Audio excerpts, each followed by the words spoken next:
Howdy everyone, and welcome to part 2 of What Makes a Song Good, episode 14 of Songsmith.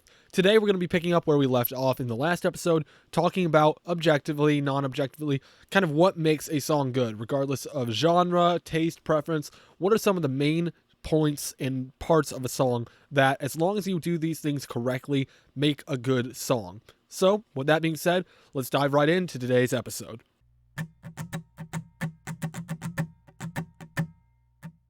Hello everyone, and welcome to Songsmith. I'm your host, Keaton Williamson, and my goal is to help equip you to be the best musician you can be. The purpose of this show is to give you the knowledge it takes to be a successful songwriter, producer, and indie artist, while also honoring God in whatever music you create. We all want to be successful in this crowded space, so join me as we explore what it takes to be a songsmith. Alright, so I know in the last episode, even though we were talking about what makes a song good, I kind of did a poor job of actually saying what made a song good in the topics we covered.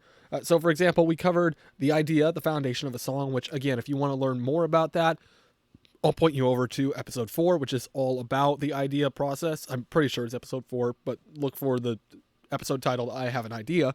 After that, I talked about lyrics and melody, and first off, originally those were going to be separate ideas, but then I decided to combine them, but basically talking about how the music side of your lyrics and the words, the melody, and then of course the lyrics themselves, the words you're singing, play into the song, how it makes a person feel, of course, and just generally how important that is to kind of think that out and give a good, solid explanation as to what you're trying to say in your song. So a lot of stuff you can do there and a lot of different routes you can take, but obviously that's very important. And then finally we talked about structure and how each portion of the song, chorus, bridge, etc., verse, all of those have a pretty specific purpose, or at least a general purpose that they're typically used for in any given song. So, of course, you kind of want to understand those in the basics. That way you can use it more effectively in your songs and arrange things in the way that best suits what you're trying to do with what you're writing. But with all that being said, if you haven't listened to that episode, definitely go pop on over back one episode, as it'll get you up to speed with where we're at now. But if you have already listened, and of course I'm guessing most of you have, we'll dive right into what we're talking about today, part 2 of what makes a song good. But first, just as a heads up, if you are new to the show or if you've been an existing listener, I'd love to know, if you're listening, who you are, a little bit about yourself. So here on Spotify, here on YouTube, depending on where you're listening, those two different platforms have commenting places. Of course, YouTube has a place for commenting, but Spotify just unveiled a commenting section for podcasts as well. So if you're here listening to the show and enjoying it, I'd love if you drop a comment below so I can know who all is even listening to the show, especially since we've rebooted and I'm sure we've lost a few people, but hopefully we're going to gain a few people as well. So if you're listening to the show, if you're enjoying it, would love for you to pop down there, say hi, maybe say the kind of music you're making and what you're trying to do. But with that being said, let's get into it. So yeah, the main things I'm going to cover in today's episodes are, first off, the role of music in song, and basically how you have to understand that, I'll get into the weeds with it in a minute, but that music is just important as lyrics, just as important as lyrics. You don't want to completely neglect the side of how the musical end of your song sounds, and I know for the longest time I kind of never really thought about that much, mainly because I wasn't in production, and I'm still technically not. However, it is still very important to your song, and you kind of want to have that thought process going, in what we'll talk about in a few, in terms of when you're writing. Second off, we'll go into arrangement and basically how arranging your song and arranging the different parts and instruments will cause different effects and give you different desired outcomes. From then on, talking about the role of production in a song, as I feel like that's something that could be covered better by some people, and I've heard some different cool things talked about around production, so I'd love to share that in this episode, and hopefully it helps you guys. But starting off with point 1. As you guys probably know, music sets the tone and vibe of your song. If you're playing simple piano chords as well as just like basic arrangement or whatever, it's going to change the atmosphere, the sound of your song, compared to if you had like big cinematic drums where it's like boom, ba-da-doom, boom, boom, and like tons of different stuff like that. So while you might have a very specific sound and mindset for how you want it to sound in terms of when you're writing, you're going through creating this song, if you don't have music that matches that or complements that, it's going to drastically change and possibly even negate from what you are actually making. Because, for instance, if you were trying to do a super chill, like, lament, that's a big word, like a I'm sorry song. For instance, Toby Mac's song I'm Sorry. I think it's called I'm Sorry in parentheses a lament, or maybe it's the other way around. But basically in that song, he's going, I'm sorry, I'm sorry, I'm sorry, so sorry.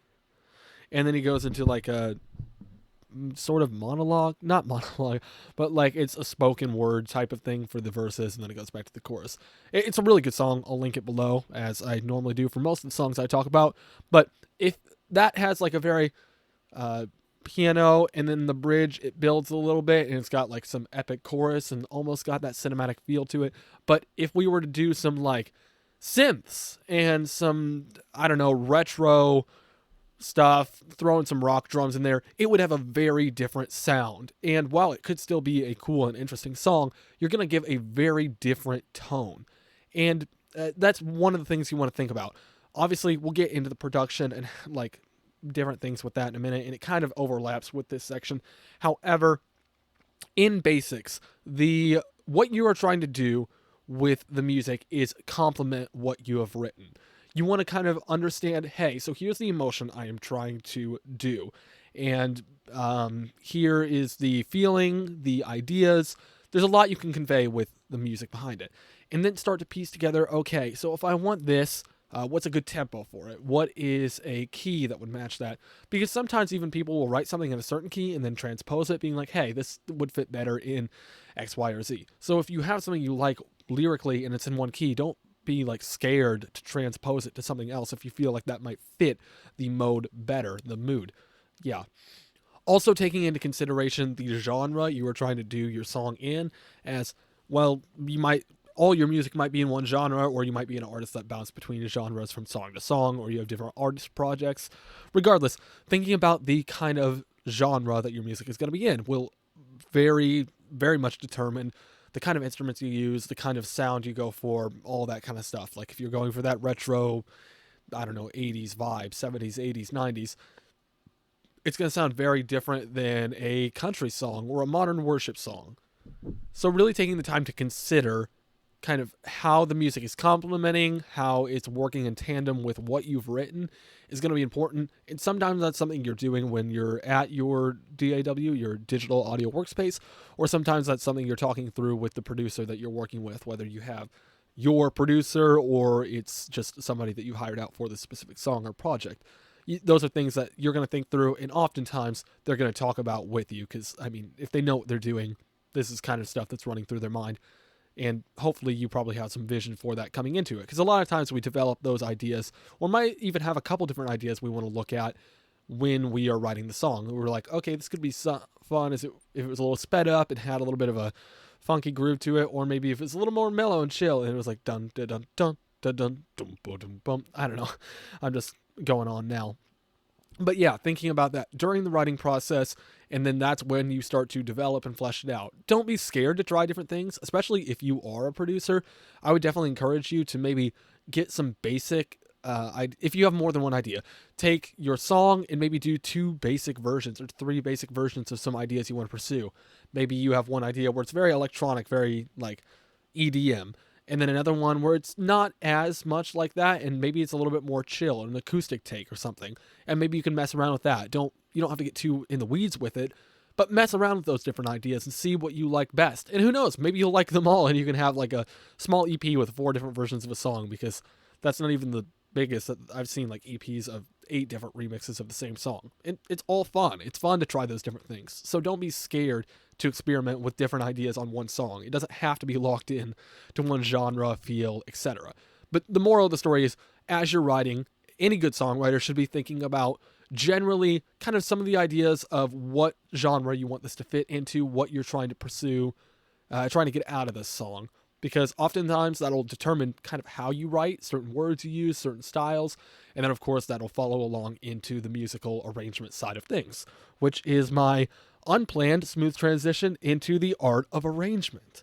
In fact, it was so smooth that I didn't even see that coming. Mind blown. Anyway, art of arrangement. let's talk about how we're arranging our songs.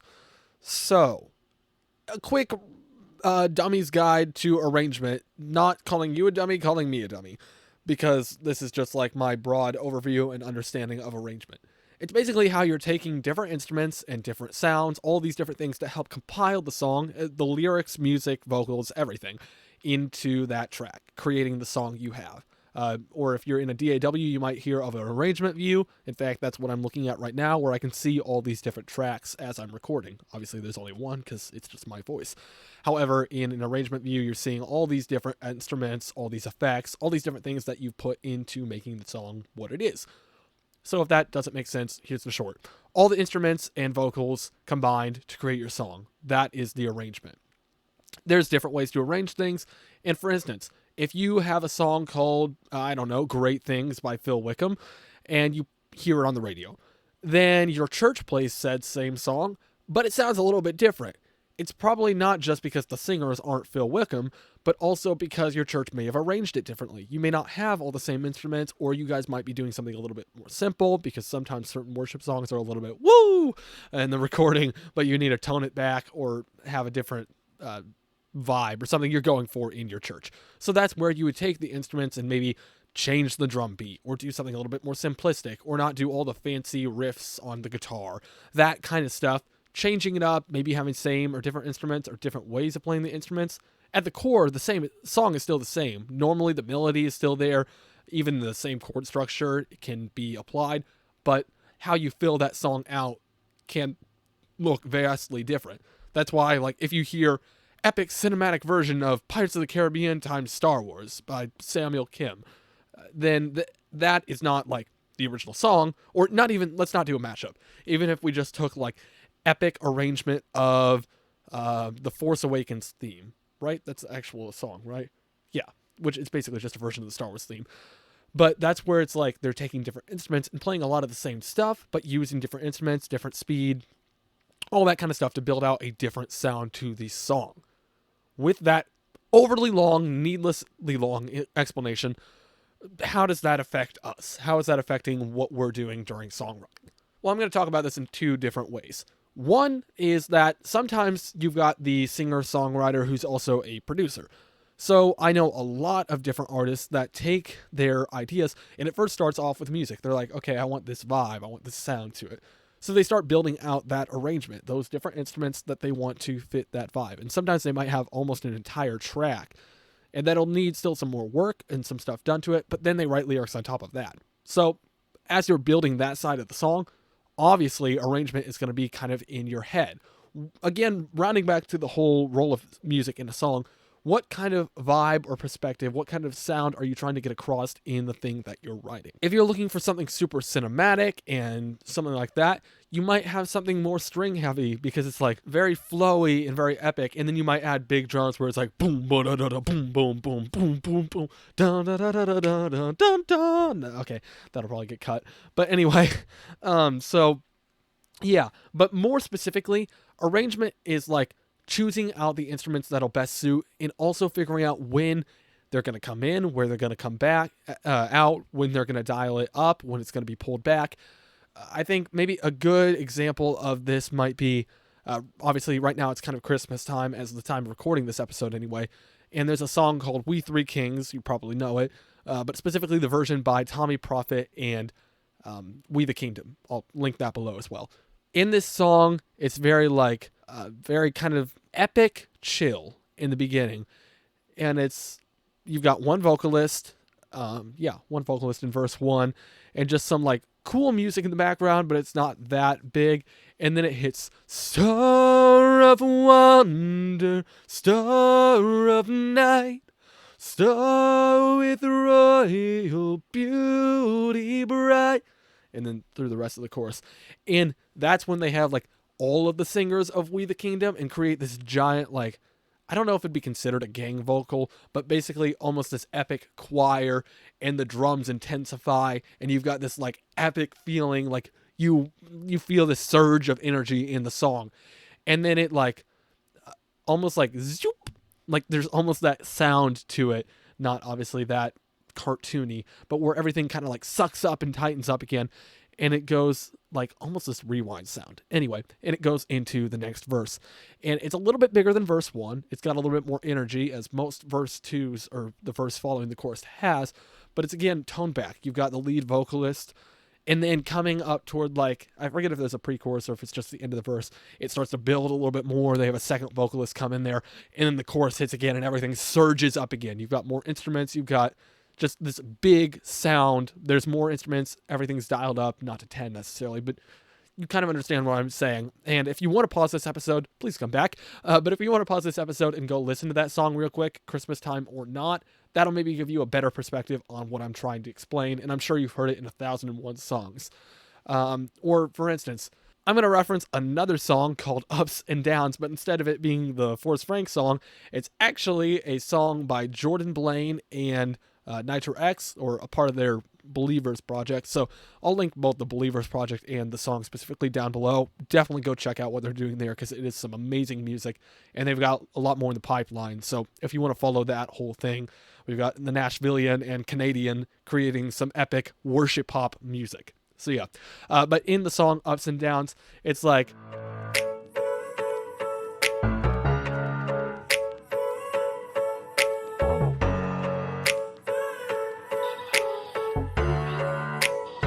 you said you're with me in the ups and downs. I don't gotta worry about a single doubt. It's all good because you got me, you got me. You. I said you got me, you got me. Yeah, and when my life is looking upside down, every situation you are working out for my good because you got me, you got me. You. I said you got me, you got me. You were my prayers when I was under attack. So I was dead to life, but you brought me back.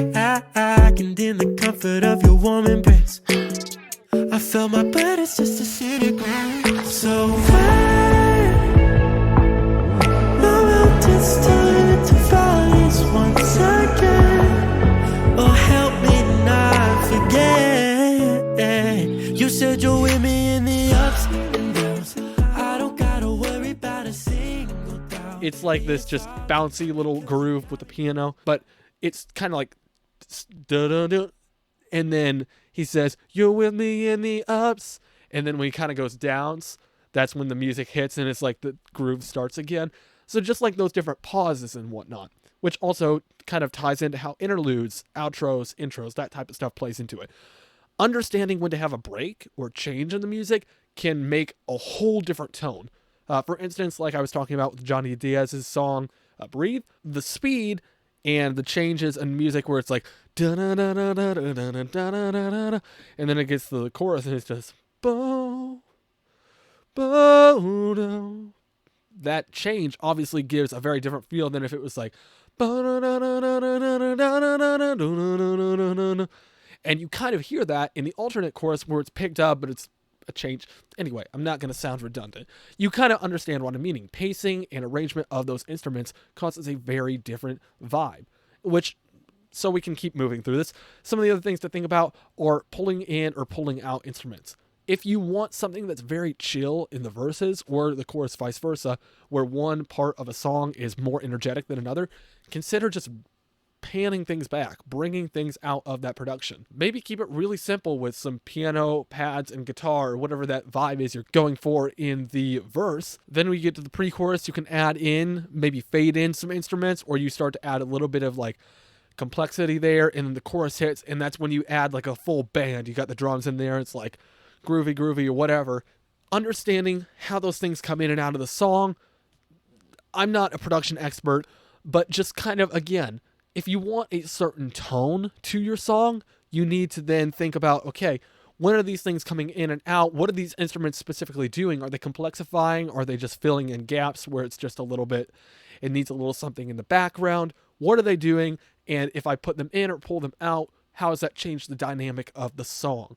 Again, a lot of this, if you're not a producer, you may be working with a producer, or even, for instance, if you're playing the song for a live show of some sort, whether it's in a coffee shop or a talent competition, or you're doing music semi-frequently at different places.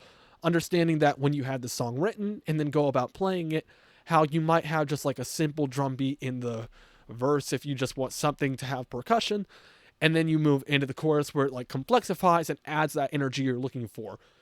Oftentimes, it can be as simple as just having a more simple version of different instrumental parts during different sections of the song, and then making them a little bit more fun and complex.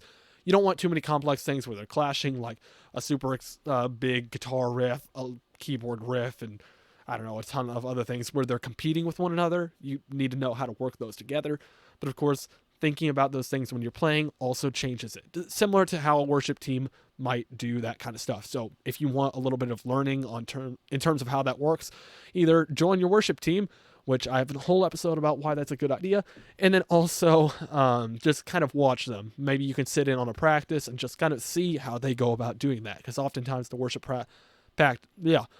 pastor will kind of be like, okay, we need to tone it back on this section of the song. So can Billy do this with that instrument, and Joe do that with this instrument, and Jane do that?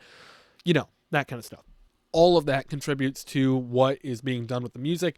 And of course, again, good songwriters, good artists, good producers, oftentimes these might not all be the same person, but they're working together, are thinking through these things. In fact, they are thinking through these, because it can really, really change your song and also make it sound either really clean, pulled tight together, and a lot of that sometimes is just figuring out how each thing fits into its pocket in the production. But of course, just understanding that it doesn't have to be everything all at once all the time at 100%, because that causes the song to sound very blah, not immature. You sound like a newbie. I'm trying to remember what the actual term is. My word, not naive. Anyway, so yeah, I'm also freezing right now because it's 55 degrees in the treehouse. Only 20 degrees warmer than outside. Moving on. Okay, so yeah, arrangement. It's pretty important. You can understand also one thing that I kind of forgot to mention that is on my notes. There's actually two things I have yet to mention that are on my notes from the art of arrangement, so let's get into that. One is just the arrangement of your song. For instance, you might have verse, chorus, bridge, chorus. Great structure. If you don't know where to start, that's a great place to start. A lot of popular songs follow that mold. However, that's not the only mold out there. In fact, there's a couple of the main ones. I don't remember what all of them are. That's just the main one that I know of because CCM uses it all the time. It's cool, though. We're cool. No, it's fine. It's fine, seriously. But anyway, yeah, there's a couple other popular ones, and certain genres sometimes have different layouts that might work for them. Sometimes it's verse, verse, verse, verse, verse, verse, verse, verse, verse, verse, verse. That's like your hymns. The endless hymns that people, you know, an artist, a writer wrote verse 1 and 2 and 3 and 4, and then like 5 weeks later wrote verse 6, and then going on and on. So yeah, verse after verse, that's one way of doing it. Some people start with the chorus, like for example, that the Ups and Downs by Jordan Blaine and Nitro X Believers. I'll just keep referring to him as that. If I have that clip, I'll stick it in here now. And it shows kind of how it's like the dum bum bum whatever, like the music. So yeah, you got the beat, and then it goes. You said you're with me in the ups and downs. I don't gotta worry about a single doubt.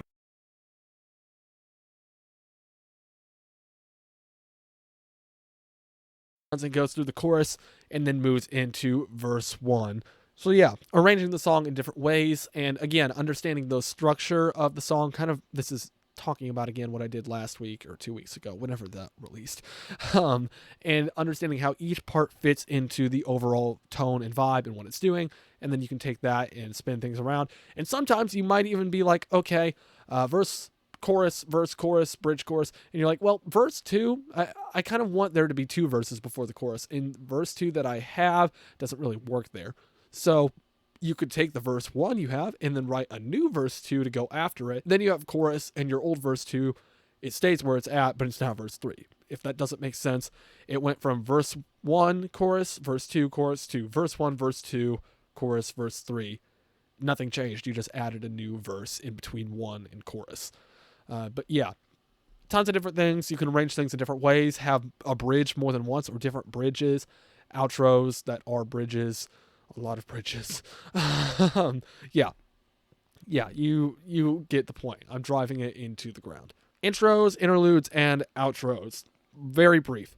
These are typically, again, music sections that just transition you from one point to another, whether that's sometimes an intro can even be a connecting point between two different songs. For instance, Can You Hear Them? Kind of that half instrumental, half soundscape of interesting stuff at the beginning of Ghost by Sam Bowman into Whisper by Sam Bowman, the first two tracks of his album Ghost. They connect and very well as the fact that you have what's the song, Doxology, a hymn that is at the end of Children of the Burning Heart that actually flows, and was made to be this way, right into Can You Hear Them, the intro to Ghost. So it's kind of three tracks that can seamlessly play, and they almost, you can't tell that there's, like, you tell there's a difference, but they're made where they fit and they don't feel completely disconnected. But anyway, I said this was going to be short. The intro, can sometimes have some words into it. Sometimes it's a reprise of another portion of the song, and a reprise is simply where they take a portion of the song and just make it sound maybe a little bit different. Traditionally, it's like maybe a more mellow or like ethereal. I don't know. There's lots of different stuff you can do with it. Or it's just an instrumental that builds up into whatever the verse is going to be like. There's lots of different ways you can do it, but you know what I'm talking about. I say that a lot on this show. But then interludes are just a transition piece between two parts of an episode, two parts of a song, say a chorus and a verse, because sometimes the chorus is really big and then the verse is a little bit more chill, and you need something that isn't so blunt, where it doesn't just like stop or, whatever. So you have a way for the music to just like dial back. Again, the arrangement part where some of those instruments might fall out and you're going into the verse. Outro, kind of the inverted part of an intro. It does a lot of the same things. It can have reprises and stuff like that, but it's traditionally either bringing you out of the song into just quietness or a good ending, or maybe tying another song to it, as again, a lot of songs do that. And I feel like independent artists do that a lot. So that's fun. I want to do that with some of my stuff. All right, this is getting longer than I anticipated. I am a professional talker. Next part, production. This is something that, first off, is really hard to sometimes think about during the songwriting process if you're not a producer. And you don't have to. However, it's just kind of something good to keep in the back of your mind. And what I want to talk about is less so about the actual production of the song, as first off, there's a lot of nitty-gritty stuff that you could get into of how to make a song sound good or something like that. But there's one thing very, very, very important that I want to mention that is applicable to any songwriter, whether they are a producer or not, and something that you should always keep in mind when writing your song. So for a while, I listened to the Matthew West podcast, which relatively good show, had some good guests on there and everything. I just haven't listened to it in a while. But one thing that Matthew West brought up pretty consistently in every couple episodes, I felt like, in his song, or podcast, words are not wording today. But one thing that he brought up a lot was the idea that any song that you write, regardless of genre, what you want to do with it, what it's about, if it does not sound good, stripped down to, he said, either a piano or a guitar. However, I could extend that to being any one instrument. If you can't take one instrument that kind of highlights that you can get the consistent feel of your song. But I feel like guitar and piano still is able to encapsulate just about anything if you want it to. If you can't get it good to sound, if you can't have it sounding good just with that, production is not going to fix that. It is either A, you don't like it, which that's your opinion of it, and whether that's true or not, you don't like it. But oftentimes it comes down to something about the song isn't quite right, whether it's lyrically or the flow, whatever it is. While certain things in production can maybe mask that, they're never meant to, and even more so, that isn't going to fix the issue in your song. So identifying, and this kind of runs back to songwriting, but identifying the problem with your song, whether it's lyrically, structurally, in its flow, melodically, whatever. These are a bunch of fancy words sometimes, but basically finding out what part of the song doesn't feel right, what's not working, and try and fix it. Because even if you go through, completely produce it, and publish the song, either A, you're going to be putting lipstick on a pig regardless, and you're going to still hear it, you're going to still notice it, and oftentimes other people notice too. It's not A, B. It's just, it's still there. And you can do what you want. It's completely up to you, but if there's something you don't like about your song or it doesn't feel quite right, Putting a production over it, a big, like tons of different instruments, isn't going to fix the issue by any means. You need to get to the heart of the quote-unquote problem, which is the song itself, because that's kind of the heartbeat. You strip away the words and stuff, you got an instrumental, which might be cool and all, but you strip away the music, and the song is still there. That is the heart of what you've done. Your lyrics and your melody are really the core parts of the song. Never try and use production, more instruments, as a way to solve what you don't feel like fits in the song. About as simple as it gets. I can't like give you practical testing advice. I'm not very good at something like that. I didn't plan anything to say for that. But a lot of times I feel like if you know, especially where it doesn't feel right, and just be like, okay, what is it about this portion, this lyric, this line that doesn't do what I want it to? Normally, you can figure it out and start testing some different ideas and go back to that writing stage, not necessarily square one, but going back and just halting where you're at and figuring out how can we fix this, how we can make it sound better, and how can we get it to be doing what we want it to do.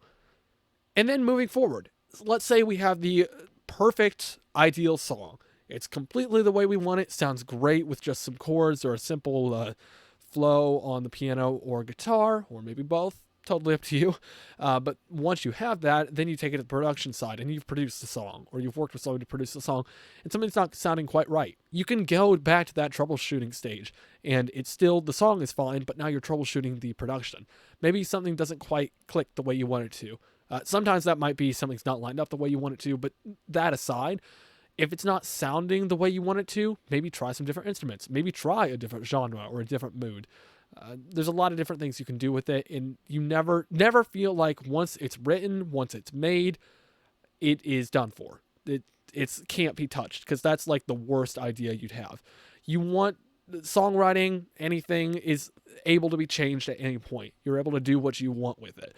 So don't feel scared to go back and change things after you've done it and let it sit for a day, a week, a month, a year, just because, oh, it's been sitting there, that's just how it is now. Even after something's been released, if you wanted to go back and do another version of that, nobody's stopping you. I mean, if you're on a record label, you might not be able to send it out or release it. There we go. But it's on, like, you can do with your music what you want to do with your music. Don't feel like you have to do one thing or another. That's the beautiful thing about the art, and about a lot of art. It's yours. Do with it how you'd like to. Have fun. Don't feel so locked in, even with some of these things I'm laying out now. Don't feel like you have to be locked into one thing or another.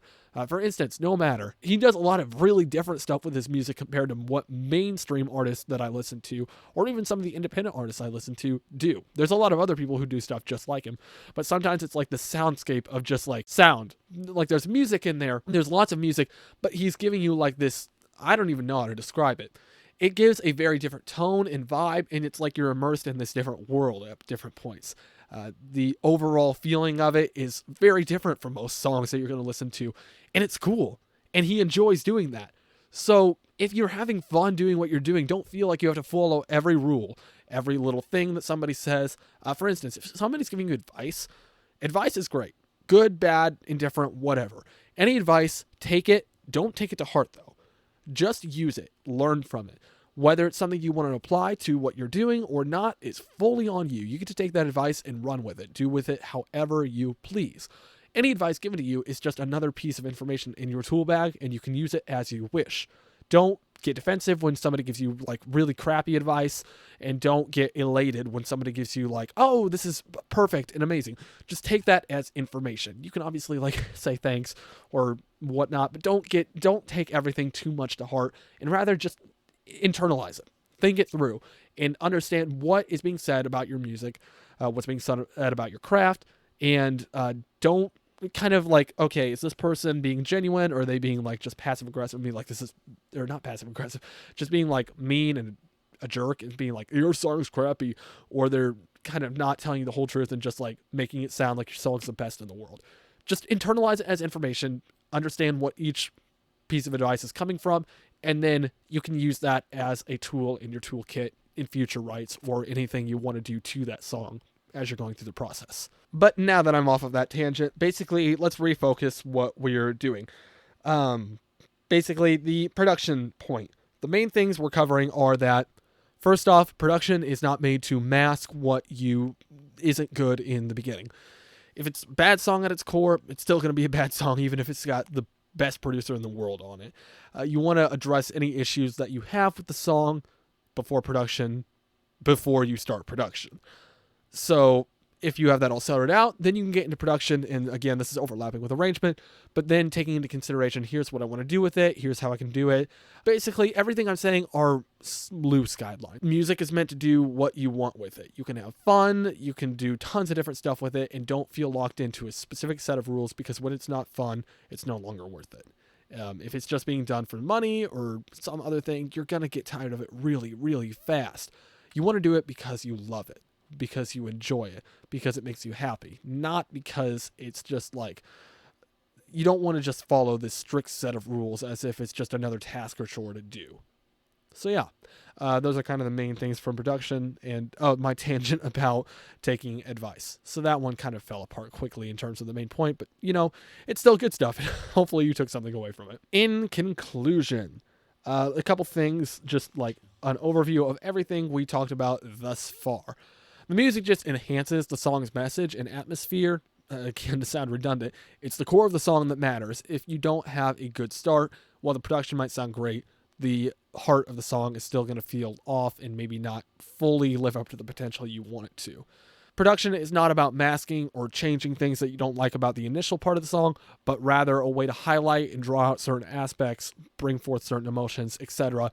in a song that you otherwise couldn't without those added instruments. It's a way to magnify what you're kind of already doing with that song you have, taking different things and pulling them more into light with a different set of instruments, maybe to make that emotion stick and pop out more than it would otherwise.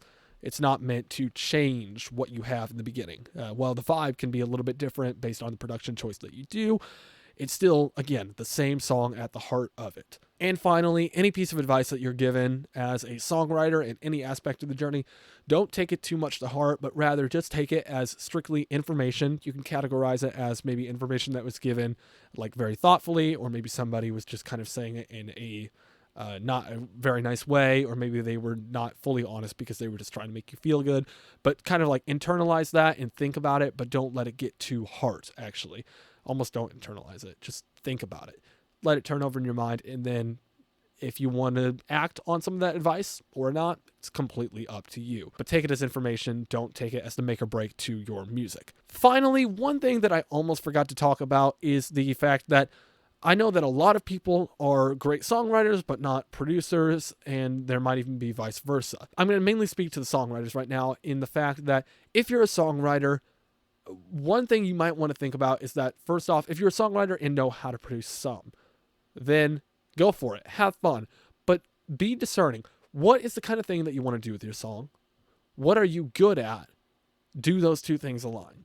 It's great to push yourself. It's great to get better, and I always would encourage that. However, if you're trying to go after something specific and you aren't really good at it, maybe it's a genre, maybe it's just you're not skilled enough in production yet, and you really want to get certain sound out of it, consider hiring out a producer, because sometimes those things will be limited to how good you are. In fact, it will always be limited to your strengths, how good you are, etc. So you need to understand, okay, when is the time to bring somebody in on this project to help me out with that? And when is the time when, like, hey, maybe I'm an amateur, but I could still do this and be fine. And it all depends on what you want, what your budget is, and all those different factors that play into it. But give that some consideration throughout the process, whether it's something that you're going to be working on, or if you want to bring somebody in who's a little bit more experienced, because there's no shame in bringing in another producer, even if you know how to produce.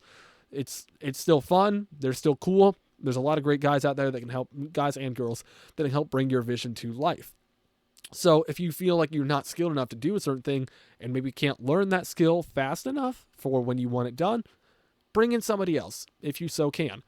It's a great experience working with others, so I highly recommend doing that if that is something you have the ability to do, if you have the funds to hire somebody out. Now for the discussion question. And man, this recording is running long. It's going to be like a 40-minute episode, maybe just shy after editing. But yes, discussion question. This one kind of follows up from last episode. In fact, let me pull up last episodes. The last episode was, what part of the process, be it production or the song, the music, etc., do you find the hardest? Which do you enjoy the most? The question for this episode is, how do you balance the music with the lyrics in terms of writing, and specifically like lyrics, melody on one side, production on the other? How do you balance those two? Do you traditionally start with the production side of things and then let that influence the words and the melody? Or do you go the other way around and start singer-songwriter style on a piano, guitar, or maybe even just a vocal and voice notes, and build out that song and then come in and have it produced or produce it yourself?